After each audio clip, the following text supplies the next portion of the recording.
உங்களுக்கு ஒரு விஷயம் தெரியுமா? எம்எஸ் தோனியோட சொத்து மதிப்பு 7 கோடி ரூபாய்க்கு மேல. வாங்க அவரோட அசத்தலான பிசினஸ் பத்தி நாம் இப்ப பார்க்கலாம். ஹாய் கிரிக்கெட் ரசிகர்களே, நம்ம தல தோனி இருக்காரே, ஆமாங்க, நம்ம தல தோனி. அவரோட சொத்து மதிப்பு 2 கோடி ரூபாய்க்கு மேல. ஆனா இது வெறும் கிரிக்கெட் மூலமா மட்டும் வந்த பணம் இல்ல.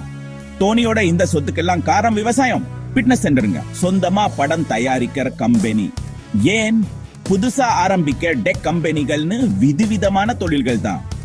அது மட்டும் இல்லாம நம்ம சென்னை சூப்பர் கிங்ஸ் ஐபிஎல் டீம்லயும் அவருக்கும் பங்கு இருக்கு. அதோட பெரிய பெரிய பிராண்டுகளுக்கு விளம்பரங்கள் பண்றது மூலமாவும் அவருக்கு கோடிக்கணக்குள்ள வருமானம் வருது. அதை மறக்க முடியுமா? உங்களுக்கு பிடிச்ச கிரிக்கெட் வீரர்களோ பிசினஸ் பத்தி இன்னும் நிறைய தெரிஞ்சுக்கணுமா? அப்போ உடனே சப்ஸ்கிரைப் பட்டனை தட்டுங்க. இந்த வீடியோவை உங்க நண்பர்களோட ஷேர் பண்ணுங்க. உங்க கீழ் கமெண்ட்ல சொல்லுங்க. அடுத்த வீடியோல சந்திப்போம்.